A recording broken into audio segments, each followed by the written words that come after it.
My brother-in-law installed tracking on my 16-year-old daughter's phone, and then he tried to box us in inside a mall parking garage, like we weren't people, just a family issue he had the right to solve with force. And the grossest part? Not that he did it. The grossest part was my husband calling me paranoid at first. Because if danger walks into your house with a smile, the words "we're family" and a pie for dessert, then it's not danger, right? It's just a rough patch. We lived in the suburbs outside Philadelphia, one of those neighborhoods with a starter home we bought for the future, a postage stamp yard, and a lawn that looked way too perfect for real life. The kind of street where neighbors smile the same smile and close their doors the same way. I'm Amanda. My husband is Rob. Our daughter is Emily. Emily used to be my talker. She'd walk into the kitchen and in 60 seconds flat, I'd get how Ms. Peterson mixed up names again, how the school hallway smelled like chlorine, how Jess, her best friend, was fighting with her boyfriend, how someone fell asleep face first in their notebook during history. All I had to do was nod, refill my coffee, and feel like I actually lived inside my kid's life. And then she went quiet. Not teenage quiet. Not "I'm mad at the universe" quiet. Different. Her silence got heavy, dense, the kind that sits in the air and makes your skin itch.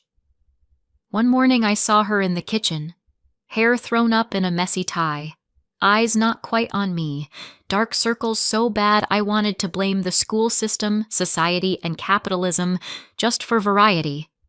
She grabbed a piece of toast and stared at it like the toast had personally offended her. "Did you sleep okay?" I asked. "Yeah." Too fast. Too flat. She glanced at her phone and I saw her cheek twitch. 1 second, then gone. But I noticed that second. What's going on?" "Nothing, Mom. I'm late. PE first period." She snatched her backpack and slipped out the door, and I stood there with my half-drunk coffee and that awful feeling like somebody left a window open in your brain and a cold draft is crawling straight through your nerves.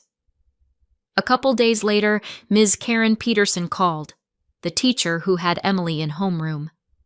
"I don't want to scare you," she said, "but Emily's changed. Her grades dropped fast, she's missing assignments, she sits by herself. I tried to talk to her and she shuts down. I just think you should know." Those calls are the worst because nobody says the scary part out loud. They say changed, shuts down, I think. And what you hear is, your kid is sinking and you haven't even noticed yet. I thanked her, hung up, and went looking for Rob. Rob came home exhausted, like always. He's a construction supervisor, hard hat, concrete, schedules, and a never-ending parade of the timeline moved. "Rob," I said, "the school called. Emily's having problems." He didn't even look up from his phone. "Amanda, she's a teenager. That's normal." Normal is locking herself in her room. Normal is flinching at notifications. "You're spiraling. She just wants space. Stop hovering." He said it like teenagers were an IKEA manual. Step 1, don't touch it. Step 2, wait. Step 3, it'll fix itself. "I'm not hovering," I snapped. "I can feel something's wrong."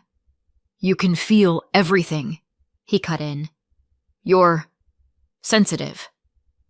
He said sensitive like it was a diagnosis that let him opt out of reality. Because if the problem is me, he doesn't have to look the truth in the face. And right around then, Tyler started showing up at our house. Rob's younger brother, freshly divorced. He's having a hard time. He needs support. He's family. Tyler was the kind of man who could look wounded on command, just wounded enough to get sympathy. Sad eyes, soft voice, tragic story, and always too much presence. At first he stopped by for coffee, then he stayed for dinner. Then he developed this cute little habit of showing up without warning. One day, I walked into the kitchen and saw an open bottle of bourbon on the table. My bourbon, the one I kept for a special occasion, because sometimes grown adults want to pretend they're in control of their lives.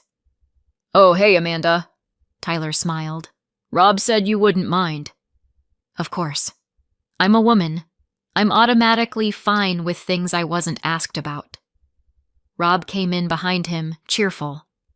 "Tyler needs a distraction," he said. "We're not monsters." There it was. If you object, you're a monster. Emily came downstairs for dinner, saw Tyler, and froze in the doorway. Her whole body went tight enough that even I could see it. "Hi," she said quietly. "Hey, sweetheart," Tyler replied, way too warmly. "How's school?" Emily didn't answer. She sat, picked up her fork, like she was giving herself an order. "Just survive this evening."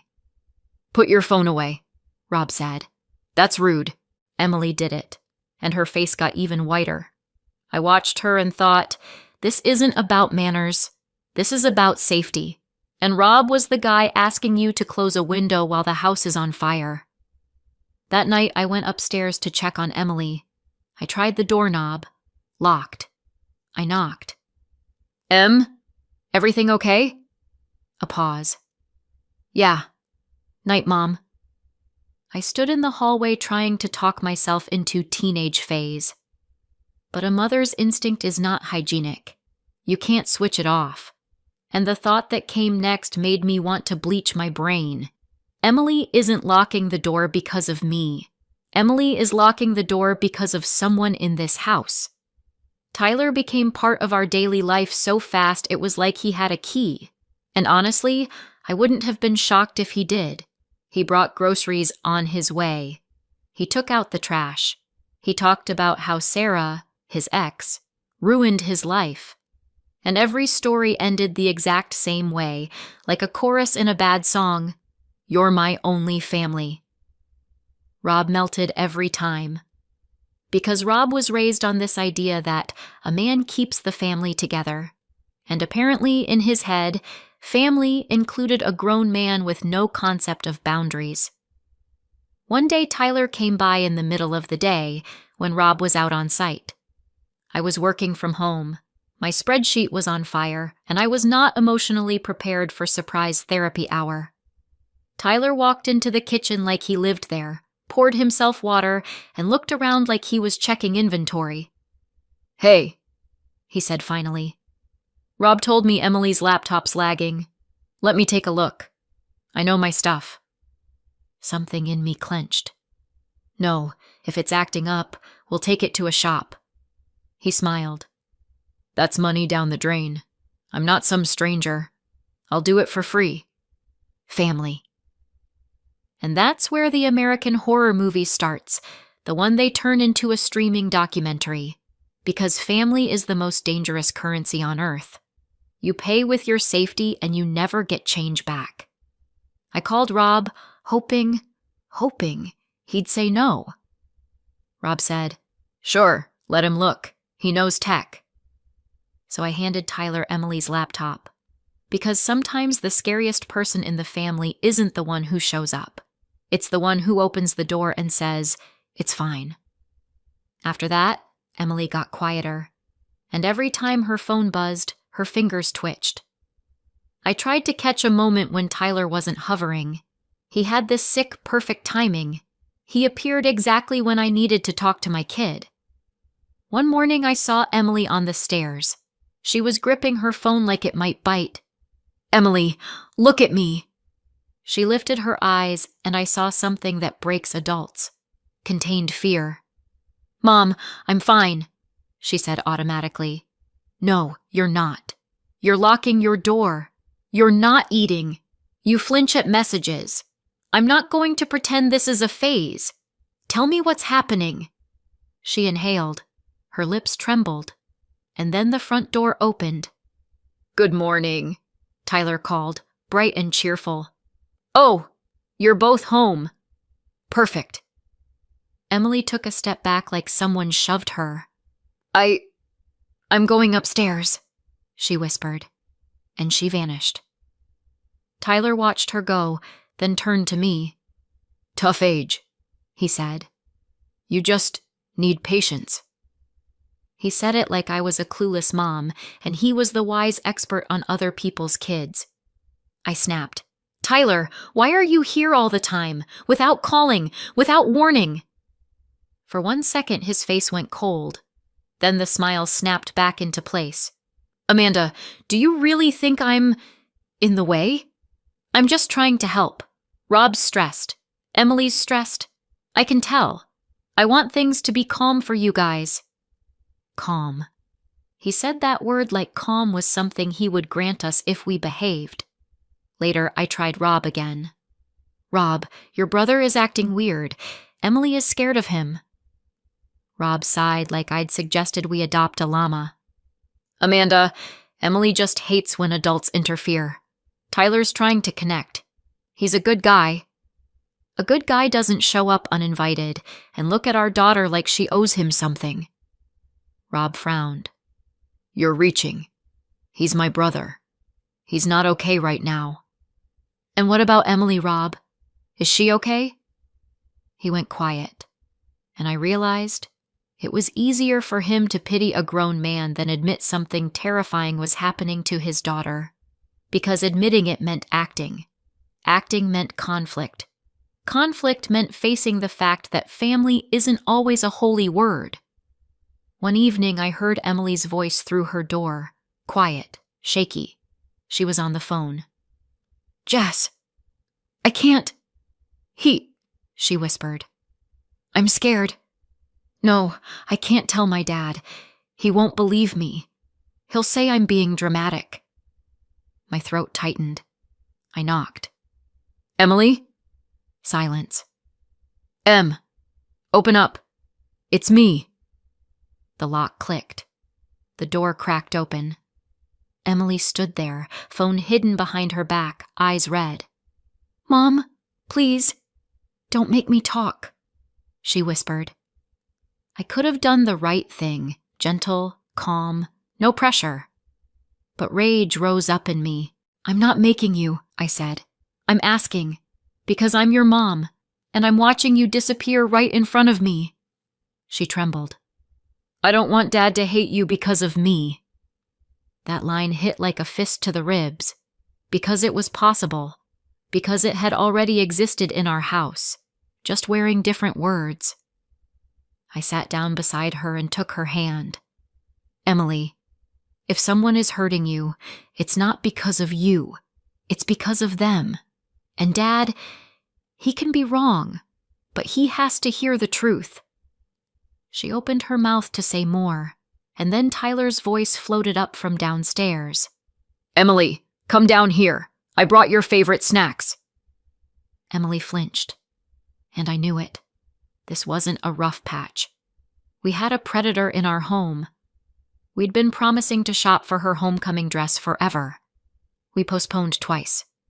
Every time Emily said, "It's fine, later." But I could tell she was clinging to that day like a tiny breath of normal. Saturday morning, I said, "Today, just you and me." Emily nodded too fast, like she was afraid I'd change my mind. We picked a big mall, the kind where you can buy everything in one trip and where crowds make you feel invisible. I told myself, with people around, she'll feel safer. Naive of me. There was no parking outside, so I drove into the garage. A concrete maze where every footstep echoes and the lighting makes everybody look gray. Emily sat with her phone in her hands, eyes darting over mirrors and lanes. You sure you want this place? I asked. Yeah, she said. It's okay. Her okay had become code for I'm holding it together with duct tape. Inside, under bright lights and noise, she actually loosened up. We even smiled. We ate fries in the food court, and for the first time in weeks, she told me something about school, short but real. I almost believed we were okay. Almost. Then she froze. Mom. Her voice went small. I thought I saw... I followed her gaze. A reflection in glass. A male figure. I turned fast. People, bags, noise. No one familiar. It was nothing, I said, way too confidently. He's at home. I said it like confidence could replace safety. Mistake number 1,000. We went into her favorite store. Music pretending life is easy. Employees smiling like their paychecks depend on your happiness. Maybe they did. Emily chose a navy dress. Beautiful. Simple. The kind of dress that says, I'm growing up, but I'm not auditioning for anyone's approval. I'm going to try it on, she said, and disappeared behind the curtain. I stood by the rack, flipping hangers, when the curtain snapped open. Emily stepped out pale, phone trembling in her hand. Mom? I looked at the screen. A message from Tyler. Navy blue looks amazing on you. Very elegant. Something inside me clicked off. The lights went out. Cold clarity moved in. We're leaving, I said. But the dress. We'll buy it. Now. Go. I barely remember paying. I just remember gripping her hand and pulling her through the crowd like the crowd might turn into water and drown us. Elevator down, parking level, concrete air. And then Emily said, Mom, turn your phone off. Right now. Mine too. What? Please, turn it off. He'll find us. I shut mine down. Emily killed hers too, hands shaking, screen going black. Quiet for 1 second, like we'd slammed a door on something. It was probably too late though. If he already had our last ping, the damage was done. We reached the car and Emily finally spoke. Fast, whispering, like the walls were listening. He put something on my laptop, she said. And then he had me install it on my phone too. Parental controls like protection from bad websites. He said Dad knew. And then he started messaging me from different accounts.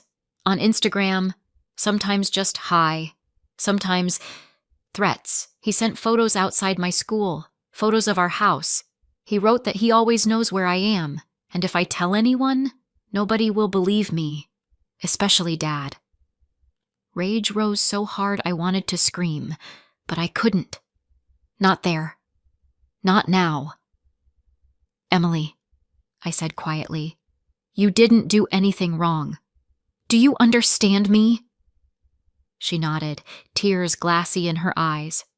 And that's when I saw Tyler. He stood near a concrete pillar, maybe 100 feet away, phone in his hand, waving it slightly, like he was catching a signal. Then he lifted his head and looked straight at us. Found us. He walked toward the car slowly, calmly, confident, like a man who's always been given what he wants. Mom, Emily whispered. Please. I started the engine. The sound bounced off the concrete. Tyler sped up. I locked the doors. He was right there. He knocked on the window. His smile was stretched thin and mean. Open up. Let's talk. I threw the car into reverse. He stepped in front of the car and spread his arms like it was some dramatic "stop you misunderstood" scene. Only in our movie there was no soundtrack. Just concrete. And fear. Amanda! He yelled. Don't do this. We're family. Family? Sure. Family. The universal hall pass to ignore boundaries. I cut the wheel and shot into the next lane. Tires squealed. He ran beside the car and slapped the door. Emily screamed. I didn't even catch the words, just sound. In the mirror, I saw him sprinting for his car. He followed. At the exit, he tried to cut me off. Too close, too aggressive. I burst onto the street and, for the first time all day, I was grateful for chaos. Chaos makes it harder for predators. He still stayed on us. At one intersection, he tried to surge ahead and stop sideways. I jerked onto another road, one with people and cameras. I pulled into the parking lot of a roadside diner. Bright lights, big windows, strangers everywhere. Emily was crying with her hand over her mouth like she was afraid someone would hear. I turned my phone back on. Notifications hit like an avalanche. Missed calls from Rob, messages from unknown accounts, and one new text from Tyler, bold now. Don't do anything stupid.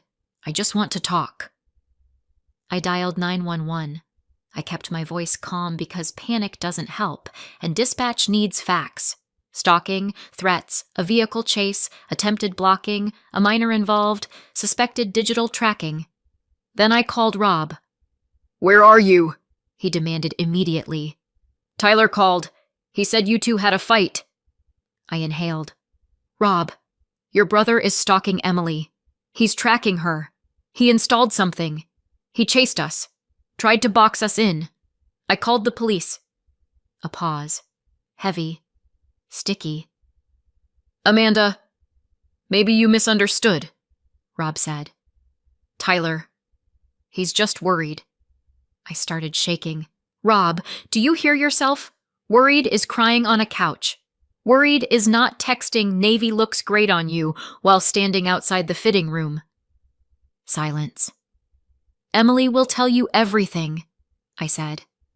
"If you give her a chance and don't jump to defending family." I heard him swallow. "I'm coming," he said. "Text me the address." When Rob arrived, he looked into the car and saw Emily's face, and I watched his world crack. He opened the passenger door, dropped to a crouch, and hugged his daughter. "I'm sorry, Em," he whispered. "I'm sorry. I was an idiot." Sometimes, "I'm sorry" sounds like a person waking up. I just wish it didn't take a nightmare. The patrol car showed up fast. Tyler, of course, was gone. Men like that disappear like shadows. They don't want reality. They want control. The officer took a basic report and told us to come to the precinct to file a formal statement. It wasn't the moment where the system rushes in to save you. It was the moment where the system says, "We need paperwork." The next day we sat on plastic chairs under a buzzing AC vent. Emily looked gray with exhaustion. Rob was tight as wire. I felt like I was being asked to prove I was drowning before anyone would throw a rope. At first the detective listened with that family drama face. "Any physical harm?" he asked. "No," I said. "But there are threats. Tracking. A vehicle chase. Messages." He nodded like it wasn't ideal. And then Emily pulled out her phone, opened the thread, showed him. The dress message. Screenshots. Photos outside her school. Photos of our house. Lines that made my fingers go cold. "I know where you are. And don't get smart." The detective's face changed. The boredom left. The focus arrived. Rob finally said what he should have said weeks earlier. "He's my brother," Rob said. "And, yeah, he was at our house a lot. I let him. I thought he just needed support. But this isn't normal." He crossed a line. Sometimes, for the system to take it seriously, someone with authority has to confirm it's real. And in families, authority often means the man. It made me angry, but I used it. The detective gave us instructions. Save everything, don't delete, make copies, turn on two-factor authentication, secure accounts, don't respond to Tyler if he reaches out. He spoke like someone who's seen what "let's just talk" turns into. They called Tyler in for an interview. He denied everything, said I was hysterical, said Emily was manipulating, said he was just trying to help. And the nastiest part? He said it in the same soft tone he used when he talked about being our only family. They let him go. For now. Those days were the worst. Because he knew we'd gone to the police. And people like him hate it when their toys find a voice. We changed the locks. Rob installed cameras by the front door. I drove Emily to school and picked her up like we lived in a war zone instead of a cul-de-sac with holiday wreaths and live, laugh, love signs. Emily jumped at every notification, even on a brand new phone. Because fear doesn't update just because you upgraded the hardware. A few days later, the detective called. "We got a search warrant," he said, and I exhaled like I'd been holding my breath since the moment Emily first went quiet. When they pulled Tyler's devices, everything got worse. And, at the same time, everything finally made sense to the system. Worse, because there was so much. Better, because now it wasn't a worried mom and a family misunderstanding. It was evidence. They found the tracking software. They found hundreds of photos. They found a file. His little journal. Roots. My work hours. Emily's schedule, and the floor plan of our house pulled from the builder's website, with notes, actual notes, about who slept where. I sat at my kitchen table staring at that list and realized, if we'd waited another month... No, I'm not even finishing that thought. That's when Tyler got arrested for real. The court issued an emergency no-contact order, not please don't, not let's be civil, a real, enforceable, stay away and shut up. No, I was just driving by. No, I just wanted to talk. No, but we're family. Rob looked like someone had smashed his entire identity and handed it back in pieces. He met with attorneys, answered questions, signed paperwork, and every night he came home quieter, older, more hollow. One night he sat on the edge of our bed and said, "I let him in. I actually let him in." And I didn't rush to comfort him. Not because I'm cruel, because sometimes a person needs to feel the weight of what they did so they never do it again. A week later, I booked family therapy with Dr. Julia Bennett. Rob tried to resist. "We can handle this ourselves." "We already handled it ourselves," I told him, "all the way to tracking and a car chase. Now we handle it like adults." The first session was awful. I talked about fear and rage. Emily stared at the carpet like the carpet was safer than any adult in the room, and then Rob said, staring at his hands, "I called Amanda paranoid, and she saw it. She saw it early. I just wanted it to be simple. I wanted it to be a family issue that blows over. Because if I admit my brother is dangerous, that means I've been wrong for a long time." Dr. Bennett's voice was calm, not gentle. Calm like a scalpel. "Being wrong isn't the danger," she said.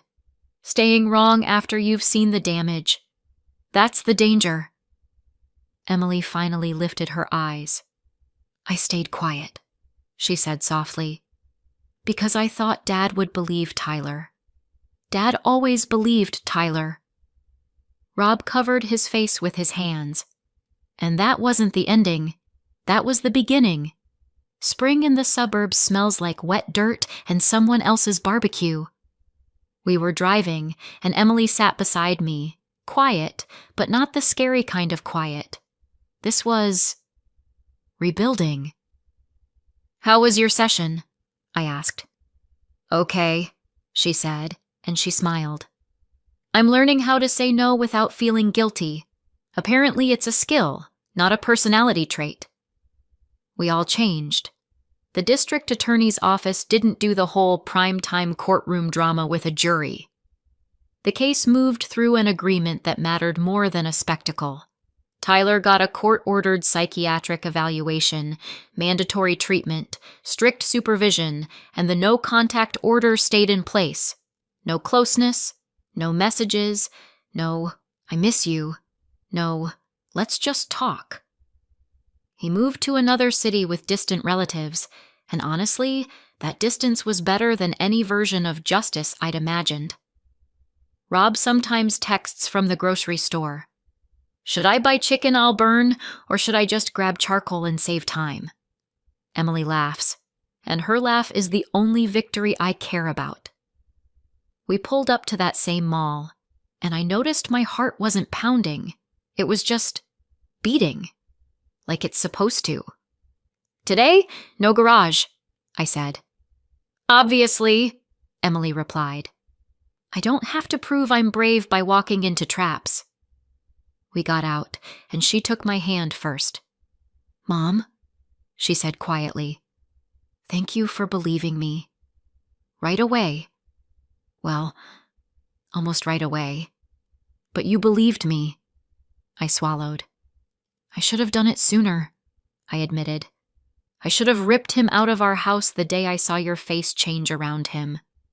"You did rip him out," Emily said. "That's what matters." We walked inside. Bright lights, noise, normal life. And I kept thinking about the scariest part of all of this. Not the chase, not the tracking. The fact that my child stayed silent for months because she was sure her own father would say, "We're family first." And only after that, "I believe you." Now, the order is different. And that is the only thing in this story I'll call actual salvation. Thanks for spending your time with me. If you want more stories like this, hit subscribe and give this video a like.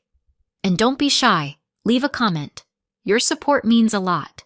Take care, and I'll catch you in the next one. My in-laws demanded a DNA test to prove my 8-year-old daughter was really family.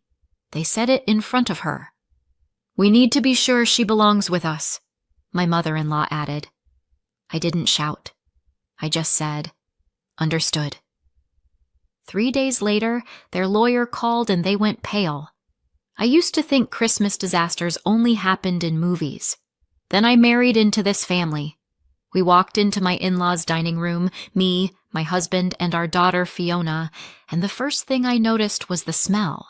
Not cinnamon, not pine, just tension, thick enough to slice and serve with gravy. My mother-in-law was already seated at the head of the table, smiling in that tight, Botox-adjacent way she gets when she's about to ruin someone's holiday. My father-in-law hovered beside her, slicing the ham like it personally betrayed him. And there was Agnes, my husband's grandmother, smiling at Fiona with real warmth. The only person in that house who didn't treat my child like a visiting exchange student they didn't sign up for. My husband Samuel barely got his coat off before he was summoned to the kitchen. "Can you help with the rolls?" Translation: Hannah doesn't deserve backup at critical moments. So it was just me, Fiona, and the firing squad. I sat down, trying to pretend my spine wasn't stiff enough to snap. Fiona slid into the chair next to me, legs swinging, eyes bright.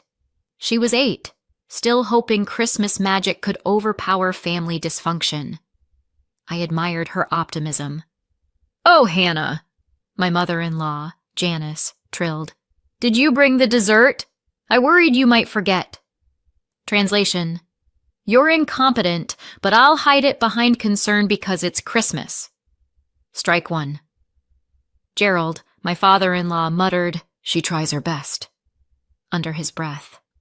I wasn't even sure he meant for me to hear it. Strike 2. Across the table, my sister-in-law's daughter, Madeline, same age as Fiona, twirled in her sparkly dress like she was starring in a commercial for Holiday Princess of the Year. Fiona watched her quietly, hands folded. She never needed spotlights, just kindness. Then, right on schedule, the universe proved it had a dark sense of humor. My husband stepped out of the kitchen doorway again, momentarily out of sight. Perfect opening for cruelty. Gerald cleared his throat, straightened in his chair, and said, "We need a DNA test." Just like that. Like he was announcing the potatoes were overdone. Fiona froze. The whole room did. "We just want to be sure she's really family," he added, eyes locked onto my child. Janice leaned forward, smiling sweetly, if snakes wore pearls. "We need to be sure she belongs with us." Fiona's breath hitched. Her shoulders folded inward. She didn't cry. She didn't scream. She just shrank. And that was somehow worse. Inside, I burned hot enough to melt the Christmas candles. Outside, I was ice. I looked at my daughter, my baby, trying to make herself small enough to disappear, and something inside me clicked into place. Not rage, not shock. Something colder, sharper, final. So I looked at them and said, "Understood." Silence detonated across the table. That was the moment something shifted. In me. In them. In the whole room. Janice blinked, annoyed I hadn't given her the meltdown she'd been salivating for. Right then, my husband stepped back into the room. "What did I miss?" Gerald jumped in instantly. "Your wife is being dramatic." Janice added, "We just want to confirm she's actually yours." Fiona flinched. My husband's face went still. Scary, still. "What did you just say?" His voice was low enough to rattle bones. My sister-in-law Kimberly shrugged from across the table. "Don't act like you've never wondered." He stared at them like he was seeing strangers. Dangerous, delusional strangers. "We're leaving," he said. "Now." Janice clicked her tongue. "Oh, don't be ridiculous. You don't talk about my daughter like that," he snapped. "I don't care whose house this is." Gerald lifted his chin. "We're just being honest. You don't even know if she's really yours. We deserve clarity. Your wife has given us reasons to question things before." The room went dead still. That was the line. The real campaign. Months, years of little digs wrapped into one final stab. I stood. "Fiona, get your coat." She did, silently. My brave little girl holding back tears she didn't understand yet. As we walked out, Agnes, sweet, sharp, 90-year-old Agnes, pressed her hand to her mouth. She looked ashamed to share blood with the people at that table. Outside, the night was cold, but it felt cleaner than the air inside their house. My husband buckled Fiona into the car. She sat there staring at her mittens, small and quiet and hurting. "Mom," she whispered, "did I do something wrong?" I swear my heart cracked in half. "No," I said. "Not one thing." She nodded slowly, but she didn't believe me yet. Not after hearing her own grandparents question whether she belonged. I climbed into the front seat. My husband took my hand hard enough that it hurt. Behind us, Christmas lights glowed in their windows like a lie. I thought walking out would be the end of it, that we'd shut the door, drive away, and escape. But I was wrong. They weren't finished. Not by a long shot, and I had no idea what they had already set in motion, or how far they were willing to go. If my in-laws' Christmas stunt was a hurricane, then the years leading up to it were the slow, ominous wind that everyone pretends isn't a warning. People always assume the worst moment in a story is the beginning. It isn't. The beginning is the part you mistake for normal.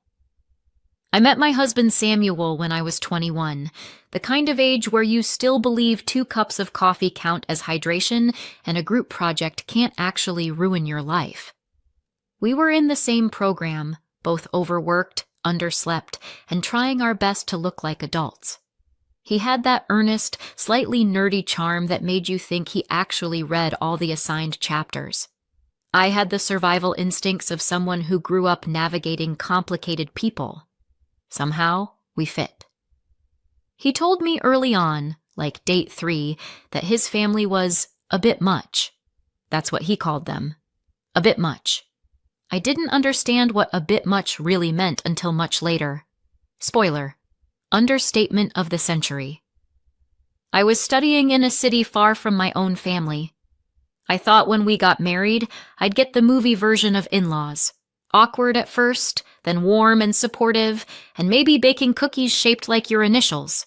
Instead, I got Janice and Gerald.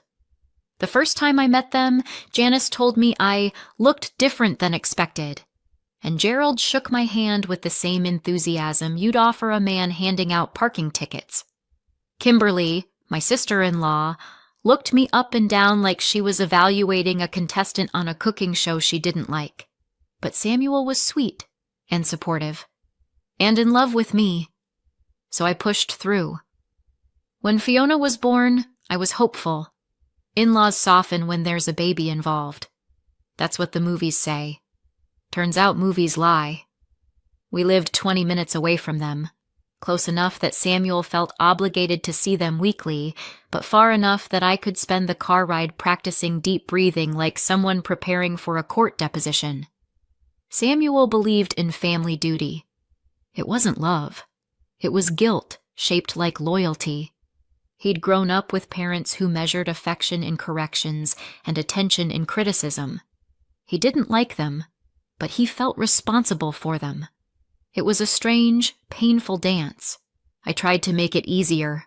I became the perfect daughter-in-law, polite, helpful, smile on even when it hurt. I brought dishes to holidays. I cleaned their kitchen without being asked. I sat through stories about how Kimberly was the perfect child who never raised her voice, never made mistakes, and never disappointed them. When their elderly mother, Agnes, needed help, I was there. Janice barely visited her. Gerald didn't lift a finger. Kimberly didn't have time, whatever that meant. So I showed up. I brought Fiona. I cleaned Agnes's kitchen. I changed light bulbs she couldn't reach. I listened to her talk about her garden days and her favorite books. She treated Fiona like a treasure, not a burden. Fiona adored her, and for a while, that was enough to balance everything else. Then the spotlight shifted to Madeline, Kimberly's daughter, same age as Fiona. In a sane universe, two little cousins would be treated equally. In ours, Madeline was treated like a minor celebrity, and Fiona was treated like the friend's kid who got dragged along. Gift exchanges? Madeline got dolls with hair longer than Fiona's entire body, plus sparkly outfits, plus accessories. Fiona got socks. Once, she got a coloring book, because she doesn't need fancy things. When Fiona asked why the presents were so different, I told her some adults forget how to be fair. I didn't tell her I wanted to fold those socks into a slingshot and fire them directly at Janice's forehead.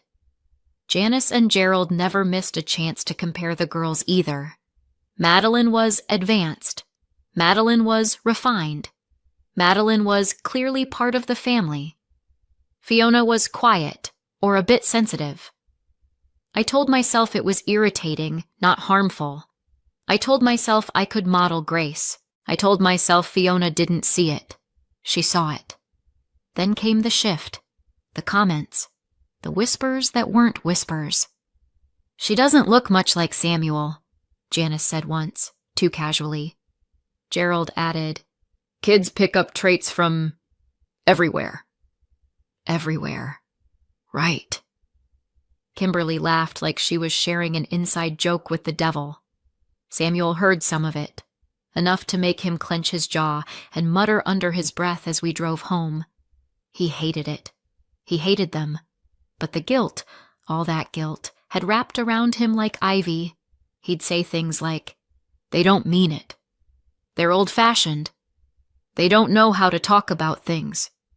But then the comments got bolder. "Are you sure she's yours, Samuel?" "You never know these days. We'd feel better if we had proof." Proof. Like Fiona was a crime scene. At first, I brushed it off because family says stupid things, right?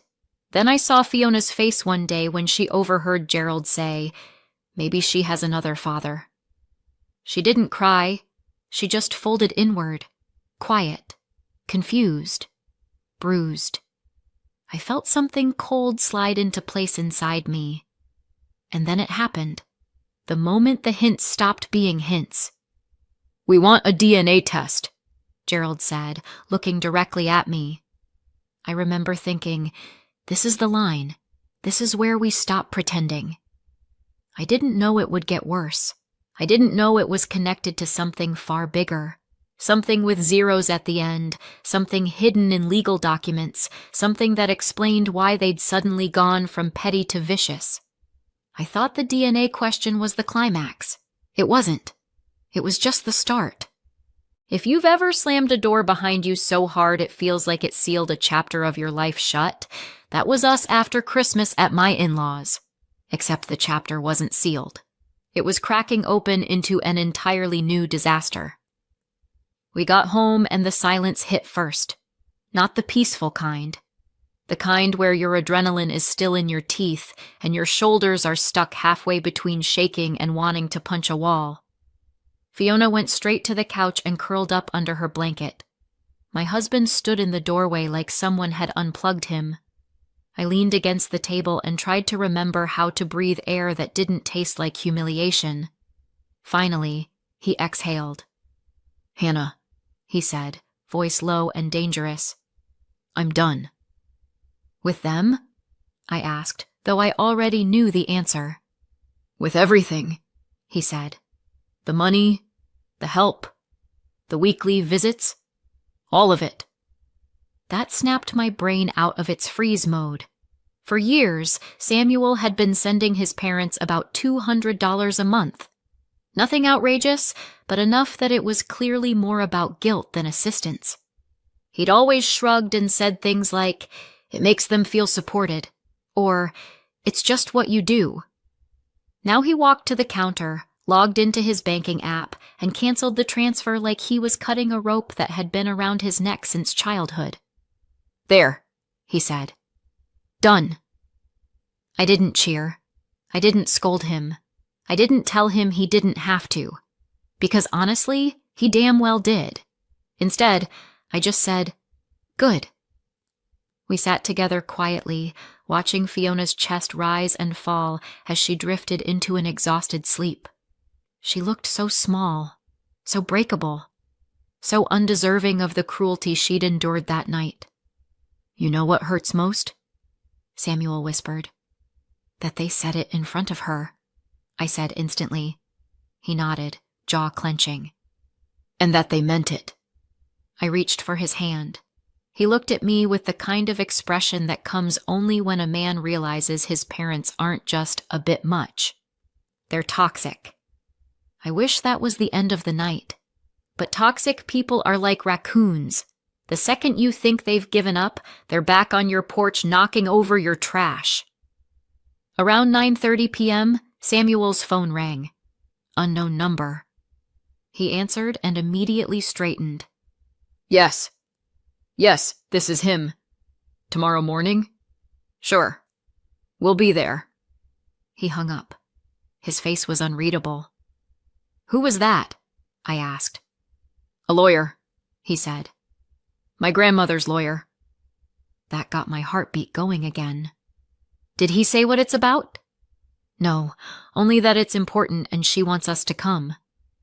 We both looked at Fiona, still asleep, still holding the stuffed bear Agnes had gifted her, the only truly safe person on that side of the family. My stomach twisted. "Is Agnes okay?" "I think she's fine," he said. "Just angry." Angry? Angry was new. We sat on the couch, whispering in the dim light, both pretending not to imagine the worst. But the truth hung between us. Janice and Gerald had taken their obsession with belonging to a new level.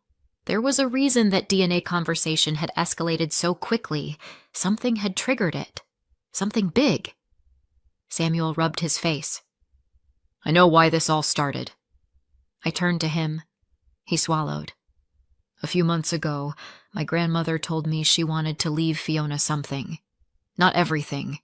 Just a gift. Something small. She said Fiona makes her happy. That she's kind." My breath caught. He went on. "My mother overheard, and she lost it. She told my grandmother it was irresponsible to leave money to a child who might not be blood." The room started spinning, and not in the fun amusement park way. "You're telling me," I said slowly, "that this entire DNA obsession started because your mother didn't want Fiona to inherit something?" He nodded. "She told me, before any money goes to that child, we need proof." That child. That child. My hands curled into fists. I didn't even feel my nails digging into my palms. "So now they're trying to discredit her," I whispered. "To make sure she gets nothing."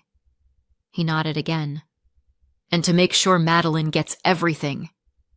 Of course. Of course Kimberly and her daughter were involved in this circus. I stood up, pacing. So tomorrow, we meet the lawyer. Yeah, He said. I think she's making changes. I didn't know what that meant, but a cold, electric feeling went through me. Agnes was a sweet old woman who baked cookies and told stories about her youth.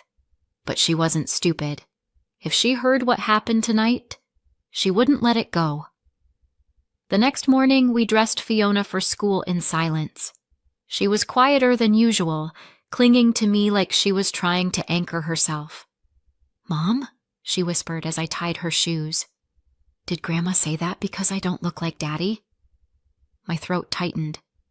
"No, baby," I said. "She said it because she's wrong." She nodded slowly, but I saw it. The seed of doubt planted by people who should have protected her. We dropped her off, then drove to the law office.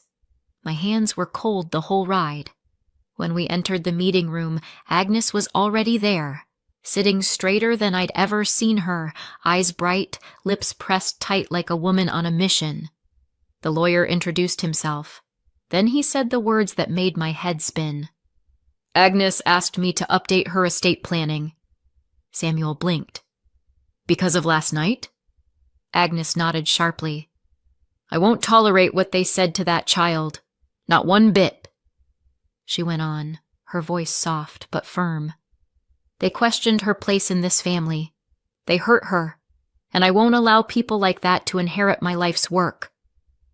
I stared at her. What are you saying? The lawyer slid a folder across the table.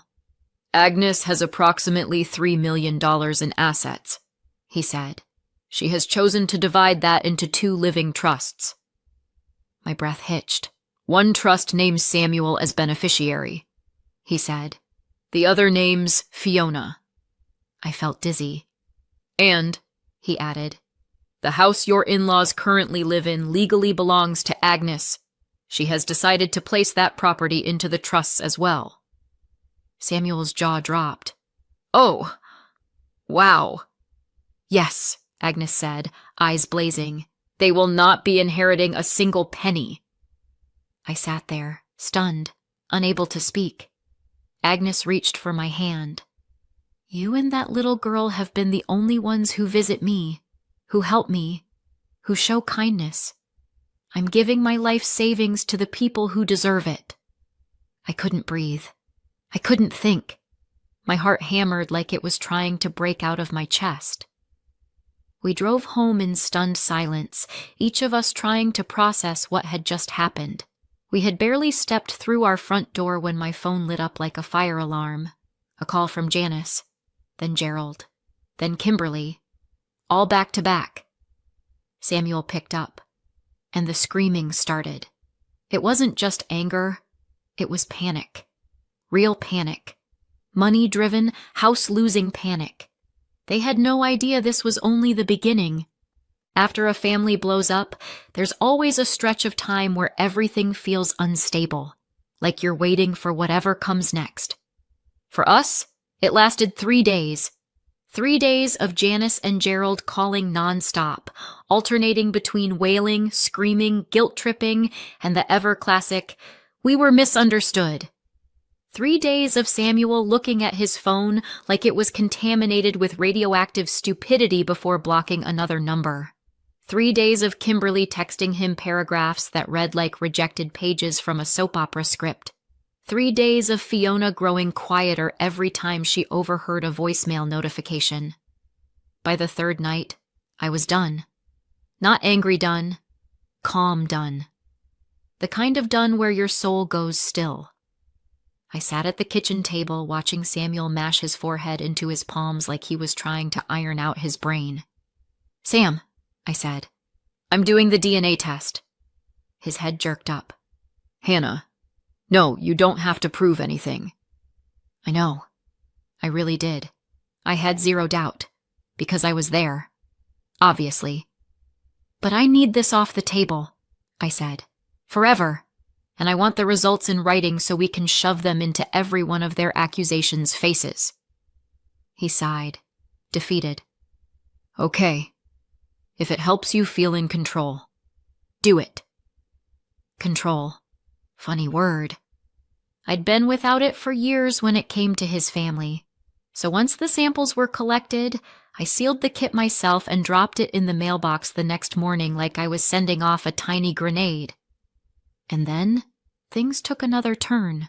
I went to pick up Fiona from school. She wasn't there. Not with her teacher. Not on the playground. Not inside the building.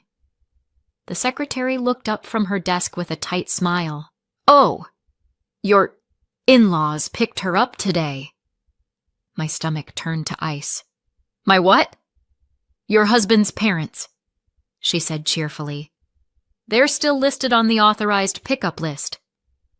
I'd forgotten about that list. The one we filled out when Fiona started school, back when the worst thing Janice had ever said was that my casserole was a bit unconventional. I called Samuel. No hello, no small talk. They took her. What? His voice cracked with a kind of rage I'd rarely heard. Your parents picked her up. I'm going there. I'm coming now. I didn't wait. I drove. Their front door swung open like they'd been waiting for me. Hannah, Janice said, smiling with her entire face for the first time in probably 6 years. Come in. You're going to love what we've done. I walked inside. It looked like the toy aisle at Target had exploded. Brand new dolls, a scooter, 2 bags from a high-end kids' boutique, even a small indoor trampoline set up in their living room. And there was Fiona, sitting on the couch, nervous, small, holding a giant stuffed unicorn like a shield. Mom, she said softly, they kept giving me things. I looked at Gerald. We just want to make sure our granddaughter is happy, he said with a wide, fake proud smile. We love her so much. My dry humor activated like a defense mechanism. Oh? That's new, Janice tutted. Don't be dramatic, Hannah. We've always loved her. We're just showing it more. Right. Showing it more. Because people always show love right after they've been cut out of a $3 million inheritance. Then Janice crouched in front of Fiona and cupped her chin. You'll tell your great-grandmother how much you love these gifts, right? She needs to know who really cares about you. My vision actually blurred. For a second, I wasn't sure if I was going to faint or commit a felony. Luckily, Samuel arrived before either could happen. What the hell are you doing? He snapped the second he stepped inside. Gerald straightened. We're bonding with our granddaughter. You abducted her from school. We picked her up, Janice corrected, because you two have been unreasonable. I said nothing. I was past words, past anger. My fury had evolved into something cold and diamond hard. Fiona, I said, go get your backpack. We're leaving. She didn't hesitate. Janice's face twisted. You are not leaving without taking her gifts. They're for her. We don't want them, Samuel said. You don't know what she wants, Gerald yelled. Fiona stepped behind my leg. I want to go home. That was it. The moment the spell broke. We walked out. Janice shrieked behind us. This isn't over! Which, historically, is what people say right before it very much is. On the drive home, Fiona was quiet. Then she said something that made my heart fold in on itself. Mom, why do they only love me when they want something? 8 years old. 8. No child should ever have to form that sentence. I held her hand. They don't know what love is, baby. But we do. She nodded slowly, but her eyes were full of storm clouds. That night, Samuel and I drafted a cease and desist letter with help from a lawyer friend. We removed Janice and Gerald from school contact lists, blocked every number, closed the door, hard. Then we told Agnes. She went silent. then furious, then determined. "I'm done," she said. "They won't get the chance to manipulate me or that child again." The next morning, she met with her lawyer. By afternoon, everything was finalized. Her trust, once revocable, became irrevocable. The house, the savings, every asset she owned, half to Samuel, half to Fiona. No loopholes, no changes, no chances for Janice or Gerald to claw their way back in. When the paperwork was done, Agnes called me herself. "You're my family," she said. "They're not." I cried after I hung up. Hard. Not because of the money, but because someone had finally chosen us. 2 days later, the DNA results arrived. A match as clear as daylight. Samuel's daughter. Exactly what we expected. We printed the report, attached it to the cease and desist, and sent copies to Janice and Gerald. A few hours later, my husband's phone rang. Blocked number. He didn't answer. A voicemail came through anyway. It was Janice, sobbing, begging, desperate. Exactly the sound people make when everything they tried to destroy turns out to be indestructible. I didn't shout. I just listened. And finally, I felt free. It's been 3 months, and the fallout has been spectacular. Janice and Gerald moved out of their house the same week the trust paperwork became official. Seeing the moving truck in their driveway felt like watching a chapter close itself. They tried one last guilt-filled voicemail, but we didn't respond. We were already done. Fiona sleeps better now. Samuel smiles more. And Agnes? She's thriving with the peace she should have had years ago. So what do you think? Did Agnes do the right thing disinheriting her own daughter, or did she go too far? Let me know in the comments and subscribe for more.